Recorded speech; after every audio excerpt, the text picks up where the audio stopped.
a very good question. Well, first thing is crop, right? We need to adjust the composition. And as it turns out, this tool right here is the crop tool. And the reason it looks like a funny looking square thing is because there's actually a physical device called a crop tool, which you move it in and out, and it makes various rectangles all the same aspect ratio. So anyway, you might say, oh, well, that looks like a perfectly good picture. But, you know, there's lots of background, lots of foreground, distracting hat. So we can just draw a little crop box like this, say. And now you have a much more dramatic picture of the girl. Right? Can I try to get you to wear this mic as well? Oh. Oh, I didn't wear it? Okay. Did it fall off? I thought it was... And if we can get it up, that'd be a lot better. I can get up on my collar.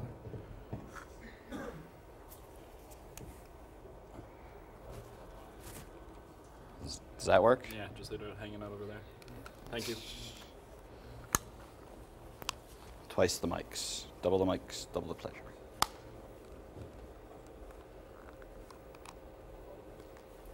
Okay.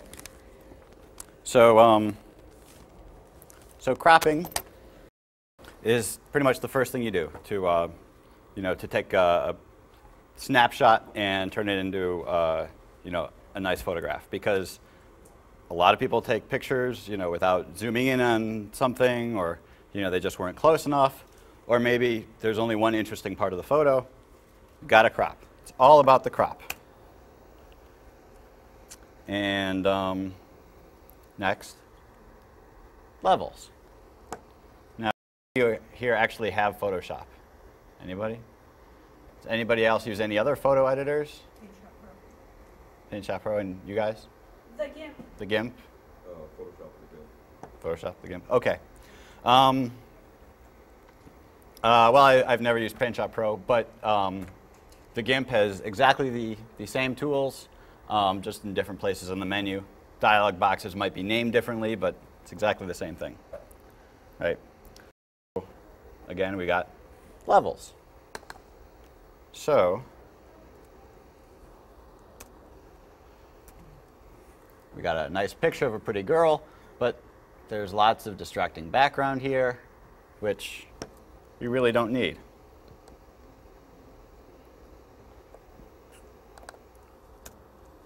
So now it's a picture of the girl, not a picture of, you know, a girl standing in the backyard with a whole bunch of junk.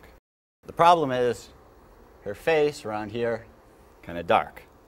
So we want to do levels. We go to Image, Adjustments, and Levels, or Control L. So let me move this dialog box so that it's more prominent. Okay. You got three major controls here: input levels, output levels, and channel. In this case, all we care about is input levels. Now, the input levels themselves have three major controls here. One of them, the first box, corresponds to that dot there. That's called the black level. This middle one here corresponds with the middle control, and that's called gamma. And then on the right, that's called white point. So here, let me show you what it does. Moving this white point here basically just tells Photoshop which level you want to be absolute white. So in this case, we want to move it over till the image is just light enough. Now gamma, it's hard to explain what it does, so I won't. But if you move it to the left, your image gets lighter. Move it to the right, your image gets darker. In this case, we want to move it to the left, and voila, you know, girl's got a face with detail. And this, so we can slide that in, and now we've got a nice image. And if I undo, then you can see there's actually quite a difference between the original and the new one. Yeah, you have a question? How do you feel about auto levels? Auto levels actually doesn't do very much. Here, I'll show you. Okay? That's all the auto levels did here. Right? It turned it from being sepia toned, which was an intentional option I set on the camera, to being a neutral gray. And why did it do that? Here, I'll show you. Because what auto levels does is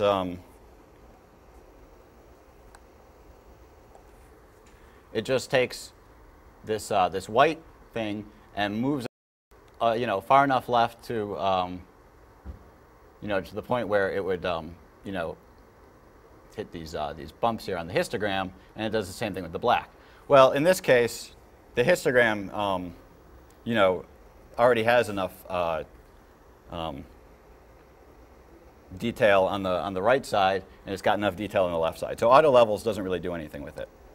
And it's been my experience that most pictures are taken with a digital camera, auto levels doesn't help with. Okay, so our next important thing here is color balance.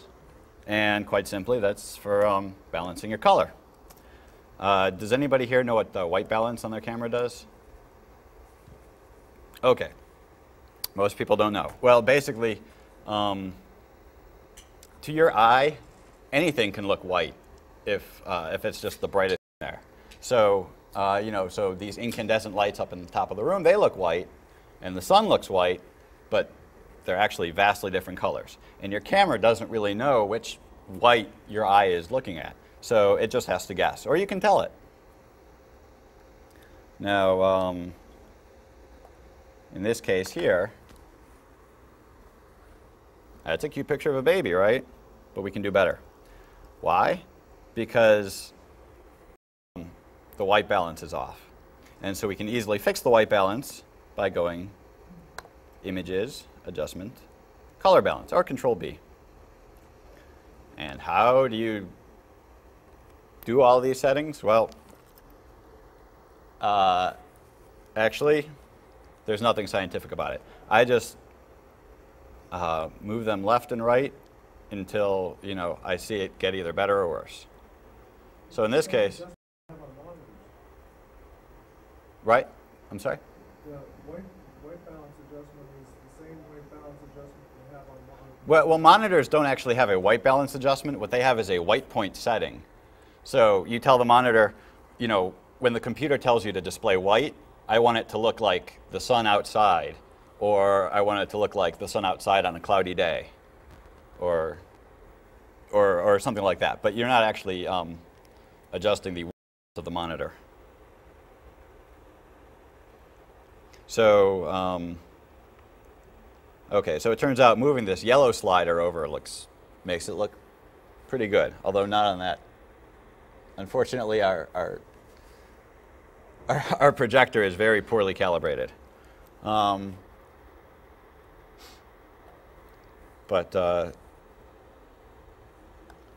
anyway, I can move the magenta slider over and see if it helps, or the green slider. Okay, green, usually you don't want to add green to a picture because pictures of people look very bad if they're green.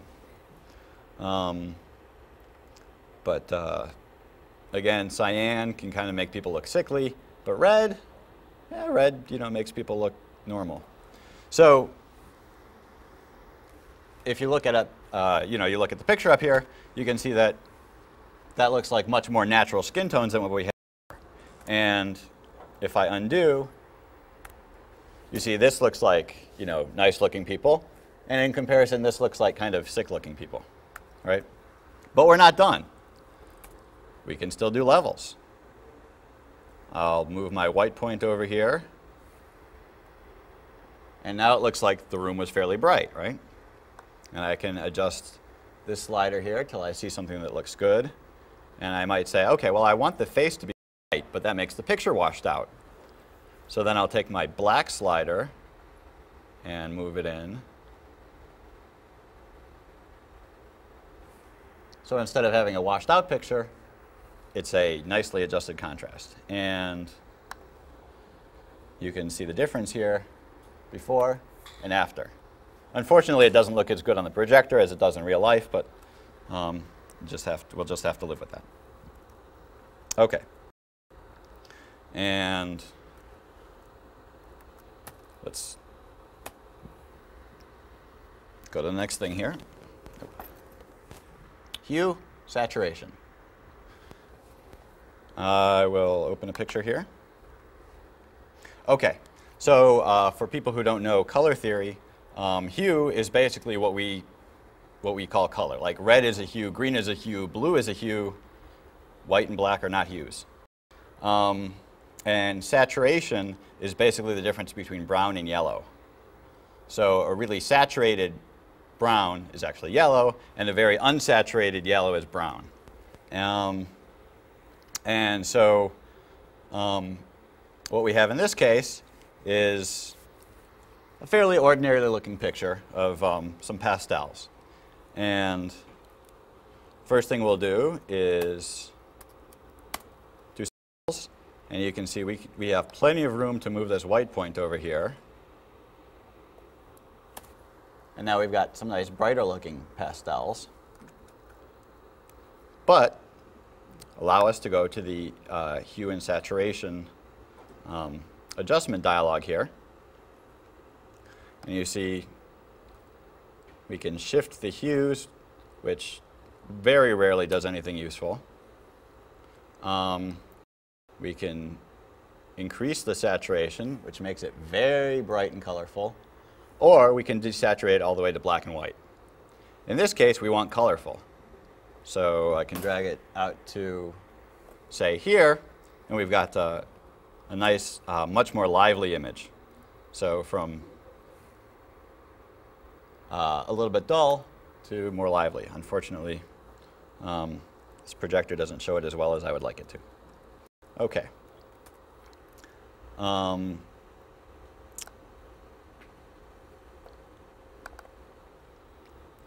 Okay, so now we have an interesting technique here. You know, a lot of people love to take pictures with film instead of digital because of you know, the look of black and white film. And fortunately, the digital photographers there are at parity with them because you can make anything look just the same as they can. And let me show you how.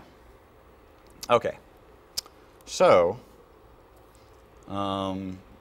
every image in a computer is composed of 3 channels: a red channel, a green channel, and a blue channel. And in fact, if we go to the channels window here, then Photoshop will allow me to select them and show you. The red channel looks like. This is what the blue channel looks like, green channel, and here's the blue channel. And one thing that you'll notice is that the skin tones and the red channel look very, very smooth. It turns out that most people's blemishes and their skin are actually in the green and blue channels, and we can use that to our advantage here. So let me show you the feature called the channel mixer. Now, what this particular feature does is it allows you to individually mix the red, green, and blue channels however you want. And in this case, you want to make it monochrome and tell it how much of each channel to add in to make a nice looking picture. And so let's say we can choose this. Are we getting feedback here? I can wait. Can you?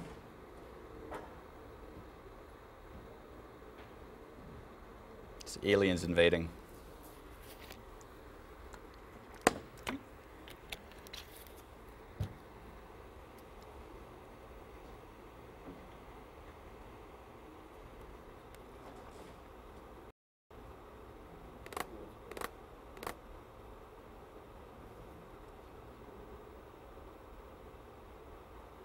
Okay, no more feedback.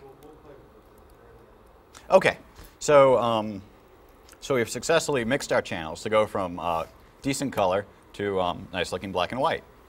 And of course, then we can go into our levels here and adjust it as we see fit.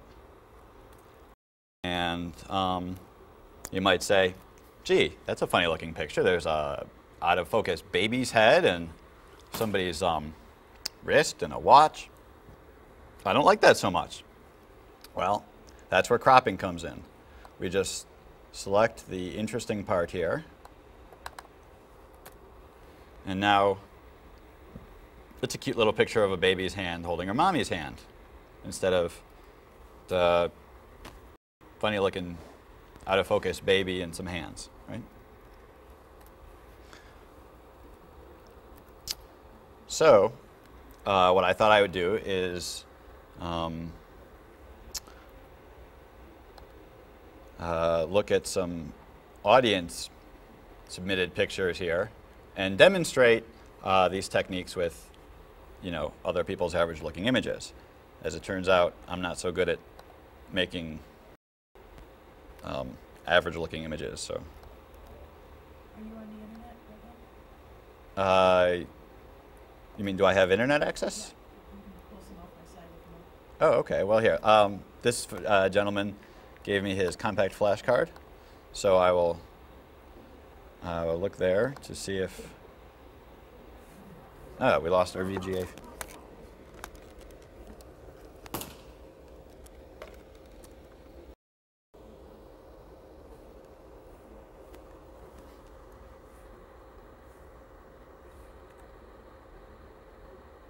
Okay.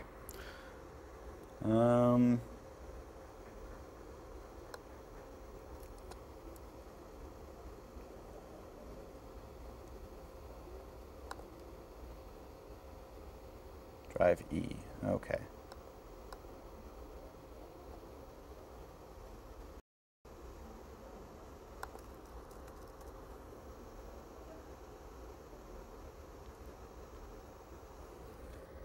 Can we access it?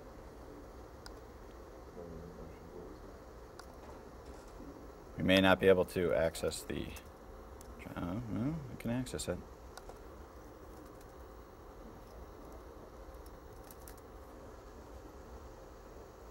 Okay. Photoshop's dialog is not very good.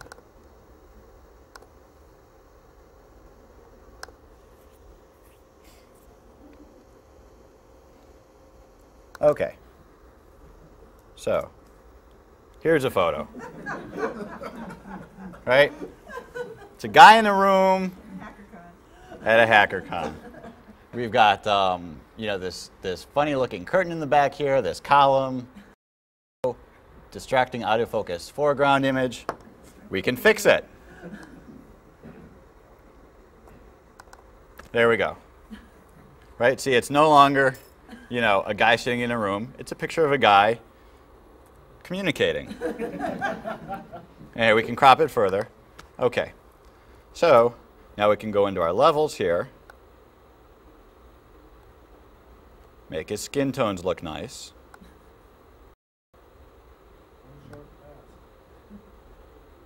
Okay. And now let's check out our saturation. Bring out the color in his skin. Okay. So there you go. But maybe you say, gee, I think it makes a much better statement if it's in black and white. So, so let's say we do some red. Now it turns out the least amount of noise on a digital camera is in the green channel because there's twice as many green pixels as there are red and blue. So in this case, we'll up the green channel a lot. A little bit of blue.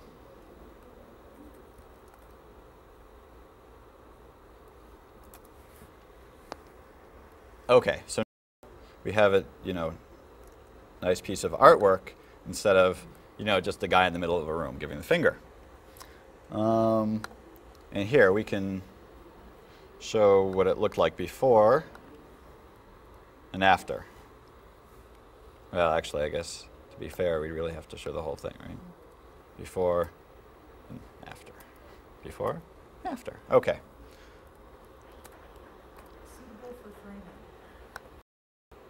Exactly. Exactly. Okay, let's see if...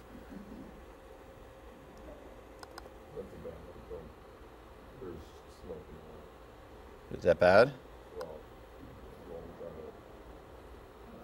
That's kind of a cool effect, right?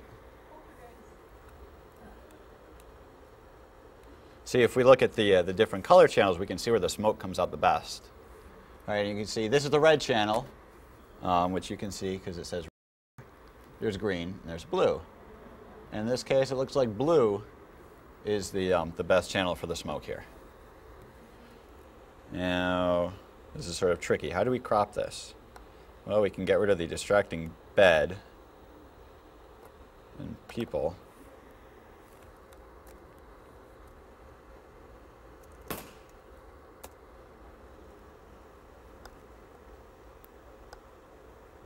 Does this help?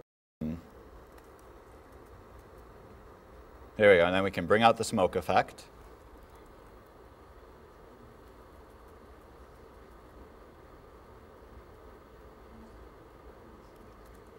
Well, okay, so there's not much you can do with this picture, but there's a quick demonstration of it. Let's go to a...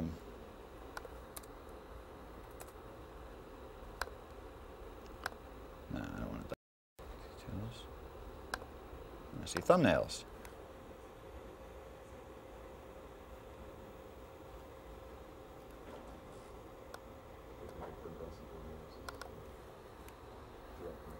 Okay. Now again, what's the first thing we do? Crop. Okay, and then so we draw out our box. Now, as it turns out, you can quite conveniently size it like so. And at least in Photoshop, you can rotate it like this in case your image is, not exactly plumb. And we double click to get our nice crop box. And unfortunately, there's a fellow back here who's kind of hard to see. So maybe if we gamma, it gets a little easier to see, but the room gets washed out. So we increase the shadow, and now we have a face you can see and more contrast.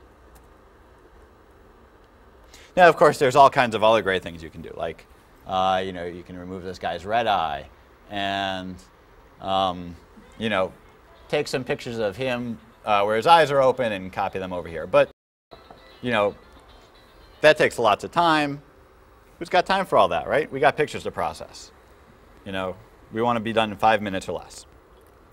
Okay. Does red eye always take you a long time to fix? No, red eye actually there's a red eye removal function. But that's not one of the most important 5 features of Photoshop. Although if your image does have red eye, I recommend removing it. Oops.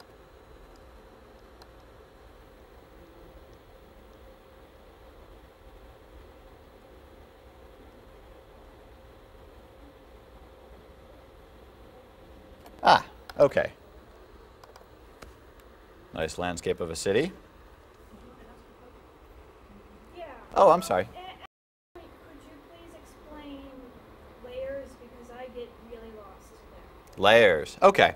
Well, here, I will process this image and show some idea of how layers work. Okay. So you'll notice this picture's got lots of black stuff on the top, which we really don't care about. So we just crop it out. And now we have a nice panorama of I don't know, parking lot, the city, whatever. And we can lighten things up here so we have more detail. And there you go. We've got a nice panorama of the parking lot. Took almost no work.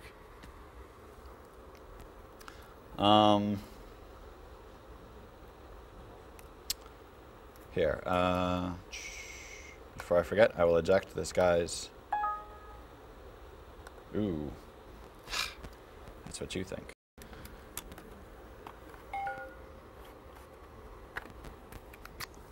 Okay, did anybody bring any more images for me to look at? I've got some on the web. Okay, sure.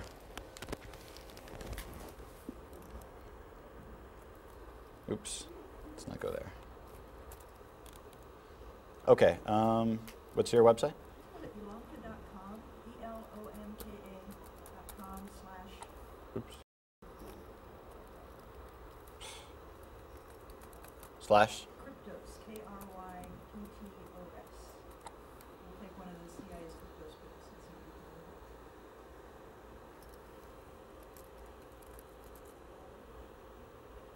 If we're on. Ah.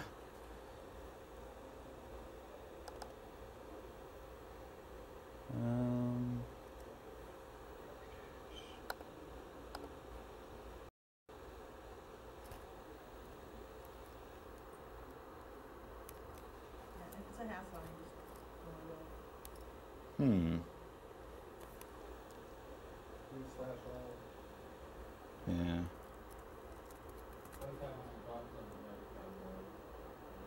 Okay, does that look right? The oh, okay. Do you know your IP address? Maybe that doesn't. Too much alcohol. Too much. Okay, let's go to properties. Do you know a DNS server? 209.143.010. Okay. Let's restart Internet Explorer. I don't. Okay.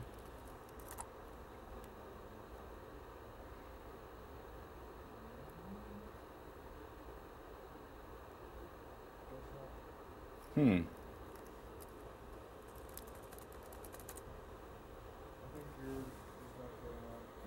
got some pictures that are in a PowerPoint presentation, but I don't know if you could pull them out. On a USB key? Bring it up. It's even better. Okay.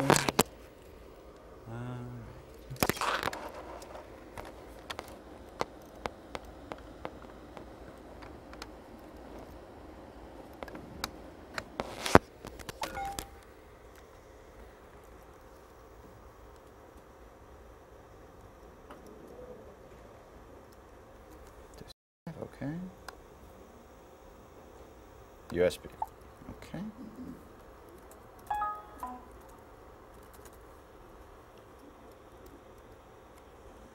Oh, you know what?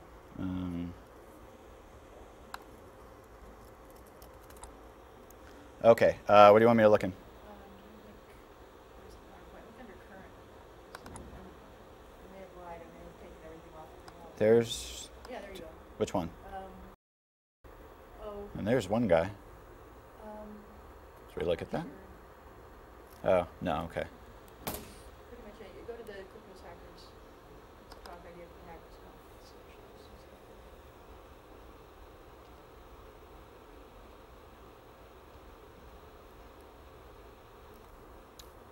Just scroll through any images.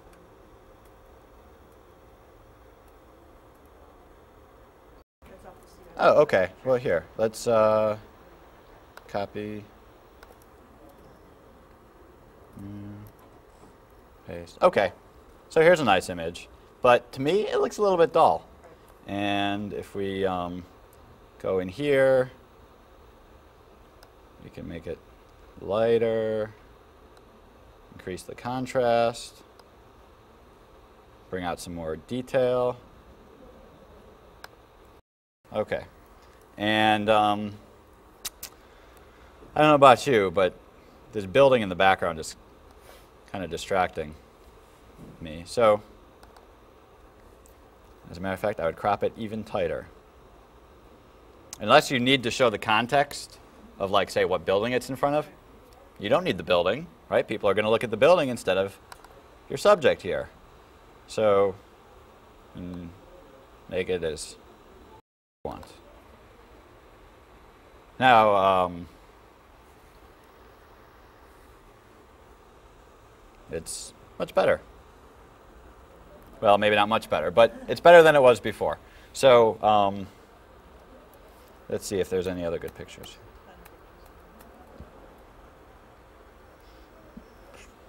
Oh, this is interesting. Well, it looks like that was intentional.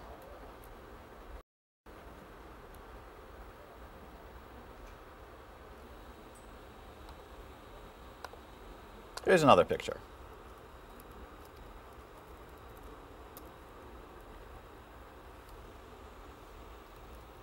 And again, we can crop.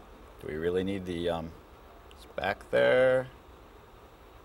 Back of the chair. No, because that's important.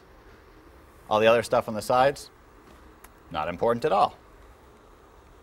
Now, if I were taking this picture again, or if I were taking it the first time, I might think, gee, there's lots of space between them. Maybe I can get them to move closer, but hey, you know, you can't go back and retake the picture. So got to work with what we have.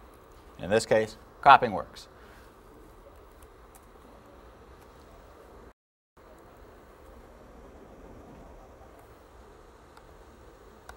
Let's see what this is. Ah, okay. It was the sculpture garden of the guy who founded GeoCities. Interesting. Sculpture garden. So in this case, I don't know, there's some lighting that we might be able to fix.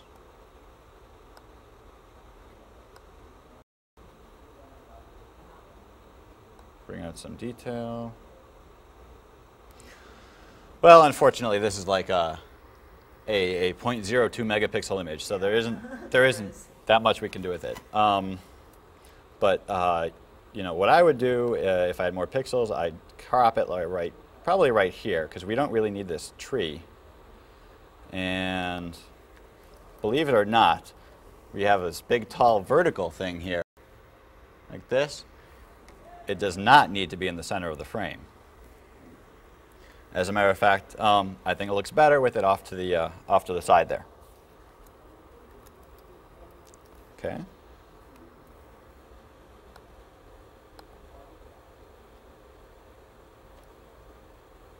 Okay, now here's an interesting one. Copy.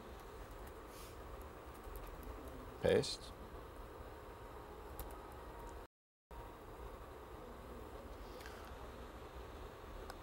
Okay, now you'll notice this isn't standing straight up and down.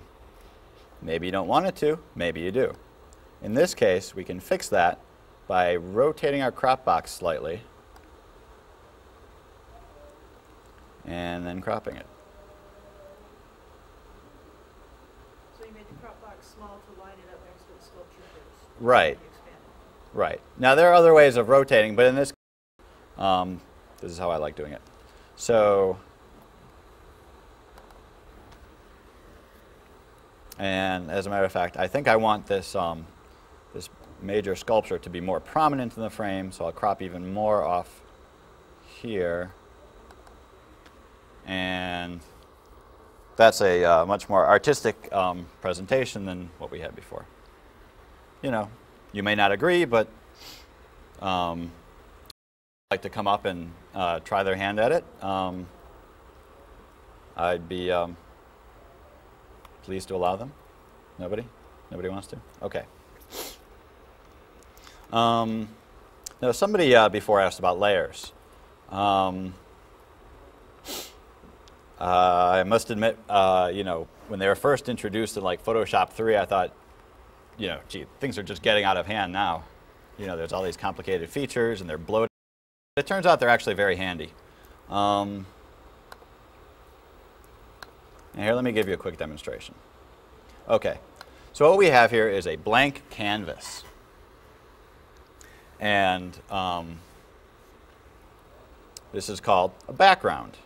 You can put anything you want on it. In this case, why don't we add a little picture of a sculpture that we can move around. And, as it turns out, this little image right here is a layer, like like a piece of acetate or something like that sitting on the background. If I go to the layers channel here, then you can see this guy corresponds to this layer. And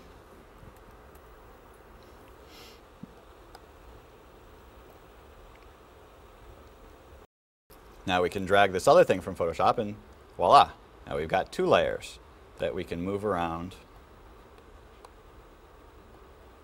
And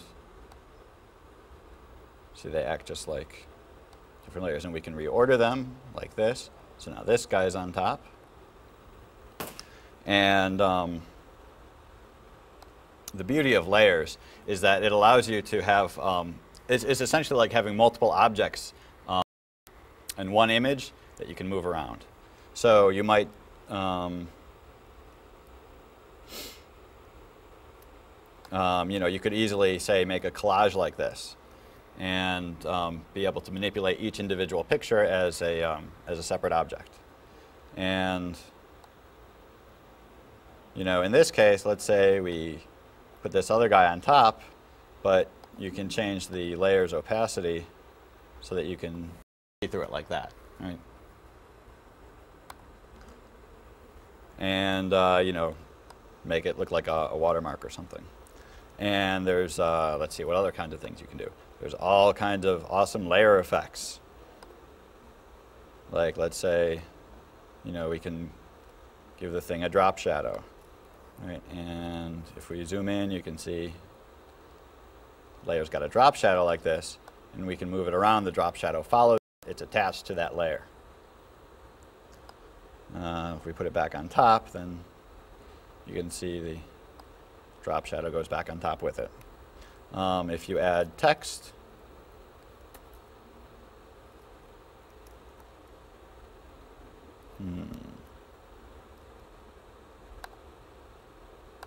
okay, it froze for a second. All right, so we can add text.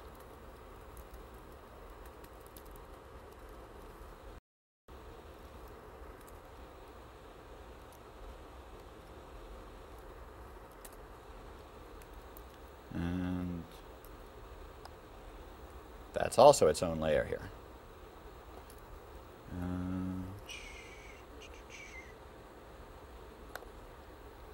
So you see, now we've got a text layer. And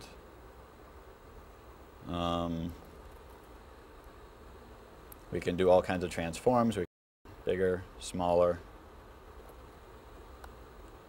rotate it,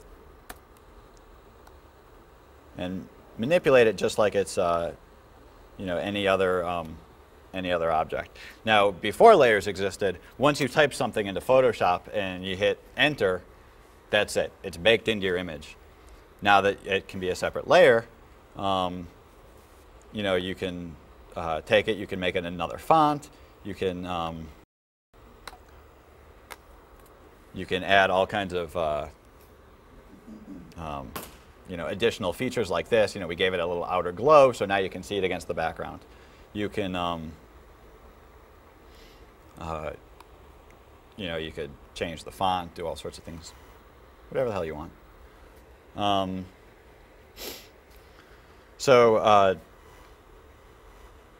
Does anybody else have any other questions? I've got one image in that presentation that has a mix where there's one half of it that's like really dark. If you go to slide selector, that's probably fast. Oh, yeah, okay, I see there's like 97 slides.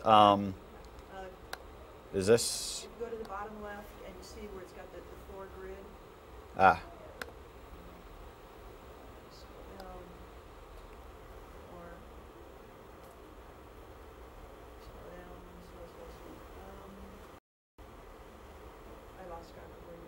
Oh, okay, well here, I'll go back to the top and I'll page down. So,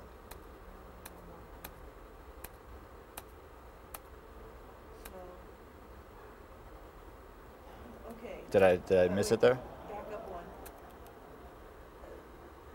I thought it was one. Go forward. One more. Okay, on the middle left. Yeah, open up that one. This one here? Yeah.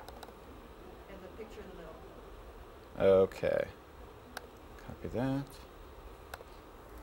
This is the only picture that exists of this particular piece, which is on the front entrance of CIA headquarters. I'd love to see if you could figure out a way to Okay. Now, I'd just like to point out something here. If you watch closely, when I go to File, make a new document, Photoshop fills in some numbers for the width and height of that new document is, and by default, it looks on the clipboard. So it will automatically create a new image the same size as what's on the clipboard. So when I go to paste, there it is.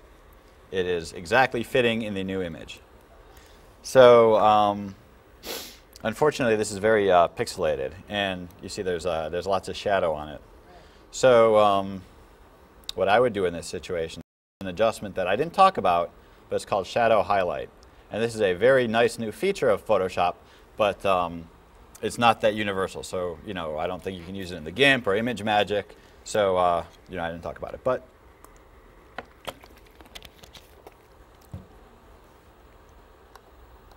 see what it did is we've got these light areas here, which are pretty much okay already, right? But this area is in shadow, and it's kind of hard to see. If I activate this, though, then you see the shadow ends up with a lot more detail. And you can basically adjust how light you want it by moving this slider. And It's only affecting the shadow. and you see it pretty much only affects the shadows. And there's all kinds of adjustments. You can just go crazy with it.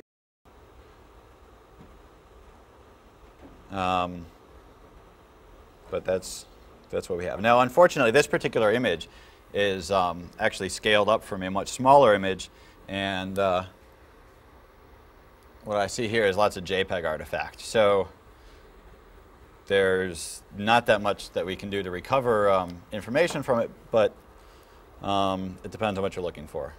We can look at, say, the different channels and see, well, that shadow is blue, which means we don't see it in the blue channel. What file format do you prefer? Okay, so she asked me what file format I prefer. In what sense? For what purpose? Say you know that you're going to want to scale the image later really big and sometimes really small. Okay, so if I scale the image sometimes big, sometimes small, what do I do? Well, okay, for one thing, I've got a digital camera here. I take pictures with it. What format does that camera save the pictures in? I've got two choices. One is JPEG, which everybody knows and loves, and the other one is what they call RAW format, which is proprietary to everybody's camera. And this RAW format is the best way to actually be able to get everything, extract the last bit of detail out of your image. Unfortunately, life's too short for RAW. RAW files are a lot bigger because they don't get rid of data to compress it like JPEG does. So so not only are the images bigger, that means that you can't fit as many of them on your card. It takes longer to download your card. When you download your card to your computer, it takes up more disk space. And if you take a lot of pictures, that disk space starts to add up. I've got a 750 gig disk array, and it's got 30 gigs free. That's shooting only JPEGs. If I was shooting RAW, I would need 2 terabytes of disk space. And then your other problem is most image programs can't open a RAW file. So everything can open a JPEG. And so that's why I take all of my pictures in JPEG. Now, once I've done editing like this, I might not want to use JPEG again because that will, creating the JPEG in the first place was lossy. It threw out data. Saving it as JPEG again throws out different data. I might not want to. So I use TIFF. I use TIFF for that. What's wrong with saving it as PSD? PSD works just as well. It depends on what I'm going to do. I save my images to send them to the photo lab, and my photo lab doesn't want PSD files because of all these layers, right? You know, if I turn off this layer here, it's still in the file, but it doesn't show up. So when I save it, you know, I'm saving all of those layers, whether they show up or not. And when the photo lab gets it, they don't know which, you know, if I accidentally turned off this layer or if, you know, I want the white image. And so they have to open up in Photoshop, figure out, you know, what it is I really want. And then, you know, I've just sent them a 200 meg file when, you know, a 2 meg JPEG would have given them, you know, the exact same amount of data. I'm just saying I save it as PSD for safekeeping and then make what I need from that. Oh, sure, sure. Yeah, you can save it as a PSD, you know, which is great. Keeps all of your different layer settings here. I certainly don't recommend against PSD files, but I do a lot of batch processing with the ImageMagick suite, and ImageMagick doesn't support the Photoshop format very well because it's proprietary. There isn't a lot of good documentation on it, so I just assume leave everything in TIFF and JPEG. But by all means, PSD is fairly universal, and it's completely lossless, which is pretty much something that a lot of people like in their image formats. Are there any more questions? Yes? What about like layer masks or something like that? Ah, layer masks. Okay. Well, what he's talking about is I can draw a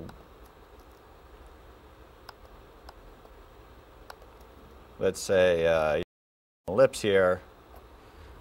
That's a selection. You know, I can delete it or move it around, whatever. What I can also do here is create a layer mask. So what I've done is, you know, I created a selection, turned into a layer mask, which basically means that you see everything here that's white on the mask is what shows through for the layer. Everything that's black shows through the background. And you saw how I created it just by having a selection and clicking here. And of course, you know, you can go back, you can change it, disable it to see what your image was like. All right, does that answer your question? Like, I was kind of wondering mostly what they're used for, like the purpose of it, really. Oh, well, specifically for something like that. Now, in this case, that seems like you know, it's pretty pointless. But, I'm sorry.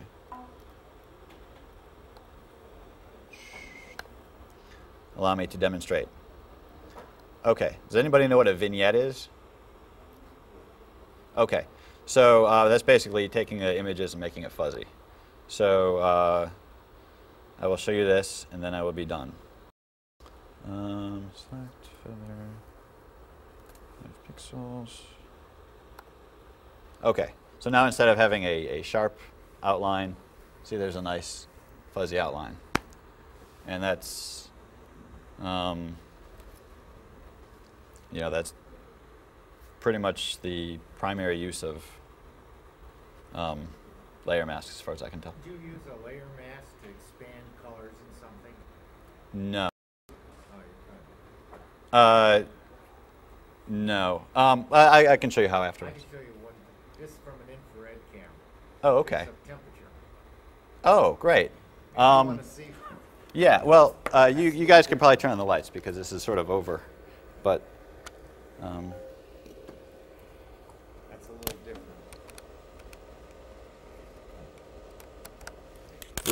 the way these cameras work is instead of having a D or CMOS image sensor, they have like an array of little metallic heat sensors, basically. And so the lens focuses the infrared light onto the little heat sensors. They heat up and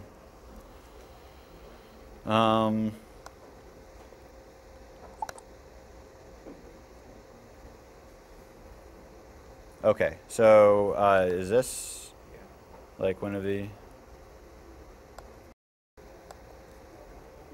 These cameras are expensive though. They start out at like 5,000 and go up to like 50,000. $24,000. Is it liquid cooled or No, it's room brand new temperature? stuff. It's all solid state. There's no cooling necessary. Oh, well, just to get higher precision. Yeah. You can cool it. Okay, so let's. It's See the difference in temperature. right. Okay, so say expanding the colors. What did you mean by that? To see a difference, like at the bottom of the feet, where it's hot and cold, how it compares there. Okay. That's good. See, so what I did, I went into levels and changed the gamma. Yeah.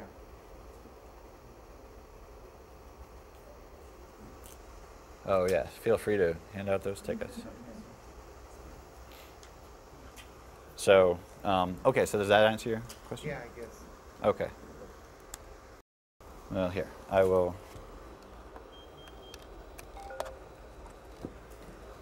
Stop my thing here. Let other people.